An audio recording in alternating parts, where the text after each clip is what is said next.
Она што е важно за вас како предприемач е да не навлезете во стапица на така наречени лажни мерки. Мерки во кои едноставно ќе се влюбите, затоа што постојано се зголемуваат, а сепак даваат лажна надеж. Затоа и следете ги следниве совети. Како прво, оценете ги мерките што ги следите.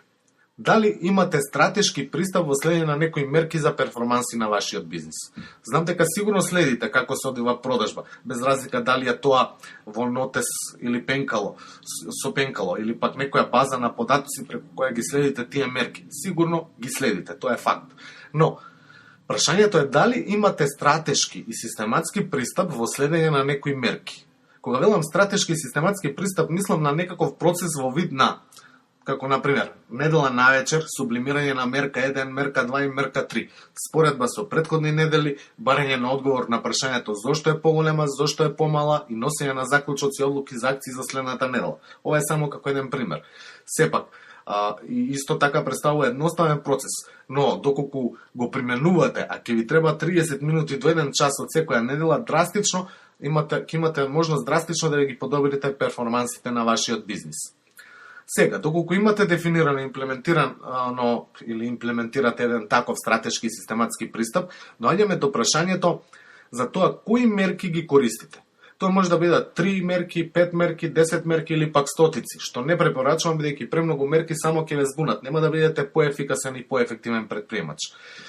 Направете една листа од тие 5 мерки или 3 кои ги користите и одговорете на следниве прашања. Што секоја од тие мерки ви кажува? Оваа прашање треба да ви покаже за што се однесува мерката. Например, ако следите број на посети на вебсайт, зошто ги следите? Може би треба да следите број на кликнување на копчето нарачен во однос на бројот на посети, за да знаете колку посети ви се потребни за да добиете X број на кликнување на нарачки. Но, X број на кликнување на копчето нарачен не гарантира дека ќе има реализирано продажба. Може би треба да ја следите мерката X нарачки, односно реализирани нарачки за Y посети на сајтот. Истото може да се примени за секаков вид на бизнис. Например, продавница на мало. Колку луѓе поминуваат е едно, а колку луѓе од вкупно што поминуваат влегле во продавницата е сосема друго. Додека колку од оние што влегле купиле е пак трето.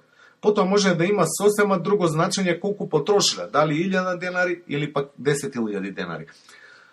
Например, ресторан може да користи број на Facebook лајкови на страница, но тој број не кажува ништо доколку менаџментот на ресторанот не знае колку од тие луѓе кои ја лајкувале страницата доаѓаат во ресторанот и во колкав износ на пари трошат.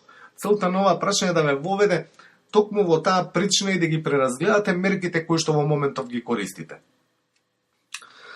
Следното прашање е кои од тие мерки се добри мерки, а кои воопшто не се потребни за вас како предприемач и вашиот бизнис.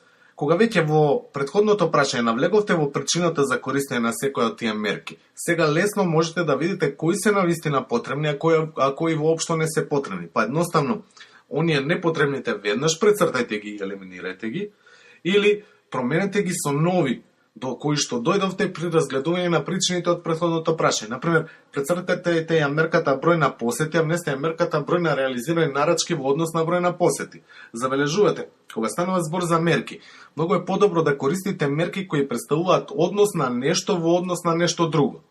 Тоа е или коефициент како број кој би се движел од 0 до 1, или пак процентуален износ. Тие мерки се најкорисни мерки за вас.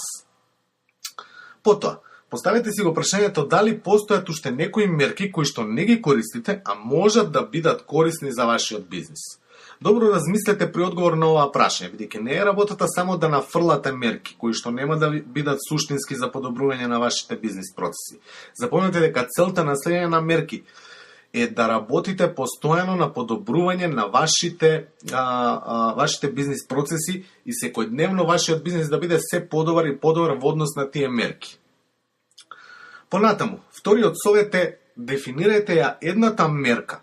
Повторувам, едната мерка која навистина има значење за вашиот бизнис. Сега, кога ги имате тие неколку мерки кои сметате дека се најважни за вас како предприемач, но и за следење на перформансите на вашиот бизнис, прашањето е дали можете да ја дефинирате едната мерка која навистина е најважна за вашиот бизнис. Кога ги прашувам предприемачите вакво прашање, обичајно добивам збунувачки одговор и не можат да одвојат една која навистина значи живот или смрт за бизнисот. Многу предприемачи вртат книги, бараат на интернет и сакаат да најдат една таква мерка. Веднаш ви кажувам, колку и да барате, нема да ја најдете. Таквата мерка е уникатна за вашиот бизнис и целосно прилагодена на бизнисот и процесите во вашиот бизнис. Оваа мерка треба да биде нешто на што во целост може да се ослоните, во зависност во која фаза од животниот циклус се наоѓа вашата компанија. Ова е мерка на која слободно сите вработени во вашиот бизнис можат да работат за нејзино подобрување.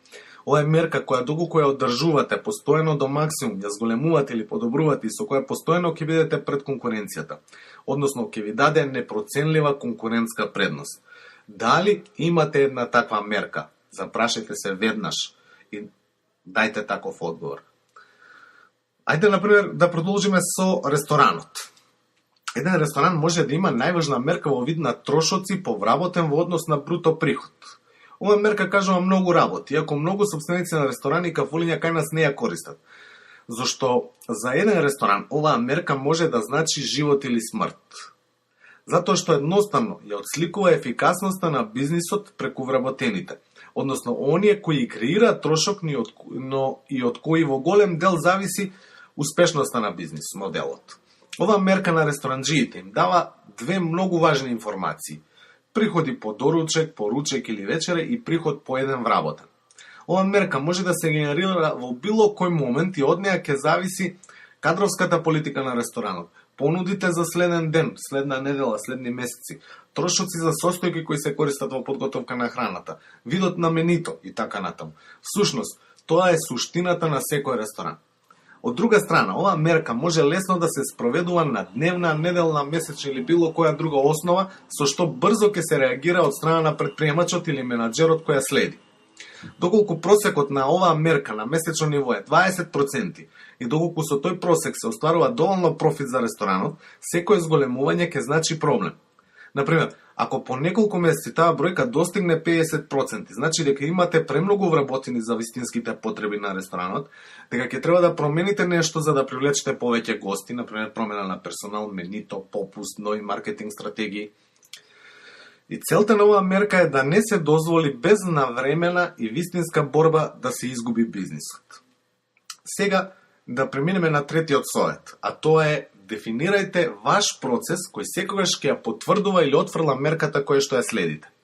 Сега кога веќе знаете што мерите или што треба да мерите и знаете која мерка е најважна за вашиот бизнис, добро е да дефинирате процес. Една од моите задачи кога работам како консултант е да им помогнам на бизнисите да дефинираат процеси и системи за поддршка на бизнисот, бидејќи само на таков начин ќе се навлезе во еден процес на континуирано подобрување. И вчерашните грешки нема да се повторат денес, а денешните утре.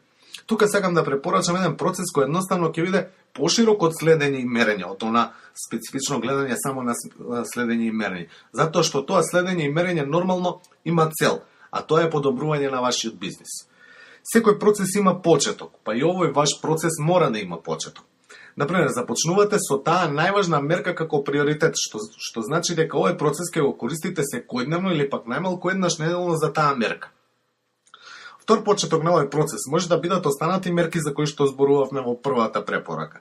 И за разлика од првиот почеток, овој може да биде на полуг временски период, например месец, квартал или полугодие. И како трет почеток, кој секогаш го предлагам на предприемачите, се купувачите. Сепак, тие се шефови и кажуваат што е важно, а што не. Понатаму, следен чекор во процесот е да откриете како може да се подобрува таа мерка врз основа на која започнува процесот. Например, како што веќе кажав, за најважна мерка за ресторанот, можни начини на подобрување на мерката се промена на дел од персоналот, обука на персоналот, намалување на трошоци, прилагодување на менито, нова маркетинг стратегија и така натаму. Добро е за секоја мерка која следите да имате однапред дефинирано некои можни активности за подобрување. Но, генерално, за да дојдете до можности за подобрување на било која мерка, можете да примените два начина. Првиот е брейнсторминг сесија со вашиот тим, како што се брейнсторминг состаноци, не знам, освен со вашиот тим може да биде и фидбек од купувачи, што прави конкуренција. Значи, ова се начини каде што немате директни податоци, односно информации во вашите бази на податоци. Вториот начин е да користите анализа на податоци кои може да ги имате директно во вашата база на податоци, но и анализа на податоци кои не се во вашата база на податоци. Например, од вашата база на податоци лесно можете да дојдете до дефинирање на добро однесување на вашите купувачи, оние кои најмногу плаќаат, како сте ги привлекле, што правите во однос на нив, зошто купуваат најмногу, кои им се заедничките карактеристики, што им се допаѓа кај вас. Но секогаш можете да дојдете и до дополнителни податоци за анализа и надвор од вашата компанија, преку спроведување на интервјуа со купувачи на еден систематски начин кој што ќе ги ставите во вашите бази на податоци, анализа на социјални медиуми и форуми и секаде каде што може да се наоѓа вашиот потенцијален купувач. Сега е време за имплементација на промени. Кога веќе знаете што треба да направите за да ја подобрите мерката, сепак за двата различни начини на кои ги опишав пред малку се применуваат и различни чекори во процесот. Така, например, за начинот брейнстормирање, не сте сигурни дека тоа подобрување на акција за подобрување ќе даде резултат за подобрување на мерката. Брейнсторминг техниката може да ви каже дека зголемување на маркетинг буџетот за 20% ќе ја подобри мерката за 30%. Но дали е тоа така? Додека не провериме, не знаеме. Затоа, по брейнсторминг сесијата следи тестирање и тоа тестирање на неколку опции на едно решение, со цел да се најде најоптималното решение со кое може да се продолжи. Пример за онлайн бизнеси е АБ тестирање, додека за офлайн бизнеси може да се тестираат опциите на мал примерок, односно групи на купувачи, за вториот кој што подоцна ќе се провери и доколку поминуваат, преминуваме во имплементација на тие одлуки за сите купувачи. За вториот начин, кој ќе ги дефинирате оние најдобрите купувачи, ќе треба да им ги определите заедничките карактеристики и да ги поврзете со чекорите кои што сте ги примениле на нив, за да ги привлечете и задржите како ваши купувачи, а дури потоа да ги имплементирате тие сознанија во вашиот бизнис како стандард. Веќе, кога сте ги направиле промените, односно сте ги презеле потребните чекори, можете да преминете во следната фаза од процесот која се однесува на мерење на ефектите од преземените акции врз мерката. Излезот од овој чекор може да биде позитивен, што значи дека она што сте го презеле ја подобрило мерката и можете повторно да започнете со следниот циклус на подобрување од почетокот на процесот. Вториот можен резултат е негативен, што значи дека чекорите кои сте ги презеле не даваат резултат во подобрување на мерката, што ќе значи и поинаков следен чекор во однос на позитивниот резултат. За негативниот резултат ќе се вратите на откривање како да ја подобрите мерката и повторување на процесот од таму или пак ќе разговарате со купувачите за да ви помогнат во обезбедување на потребни активности кои ќе доведат до позитивен резултат. И сега, како последен совет за оваа епизода е постојано подобрувајте го процесот. И во самиот процес, веројатно забележувате дека има интегрирано подобрување како основа. Сепак, ова е само предлог темплейт на процесот. Вашиот, за конкретен случај, може да биде поразличен. Само е важно да бидете свесни дека мора да го вклучите купувачот во процесот, а со него да инициирате континуирано подобрување и на мерката која следите и на самиот процес во целина.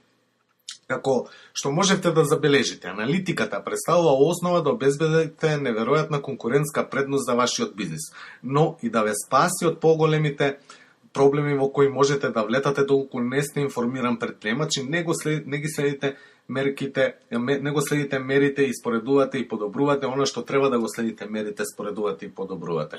Добра мерка е она мерка која ќе поттикне донесување на одлука и преземање на акција, а секоја останата мерка која не го задоволува овој услов, слободно можете да ја отфрлите. Значи, мора да запомните дека добра мерка е она која ќе поттикне донесување на одлука и преземање на акција. Таа одлука или акција има за цел да ги подобри процесите во вашиот бизнес. Мора да имплементирате култура на податоци во вашата организација, но на еден стратешки и систематски начин. Податоци само заради податоци не се важни. Важно е зашто ќе ги користите и како ќе ги користите. Не дозволувајте да се затрупате со стотици или илјадници извештаи. Тоа не значи дека работите повеќе, бидејќи понекогаш само еден извештај може да смени се.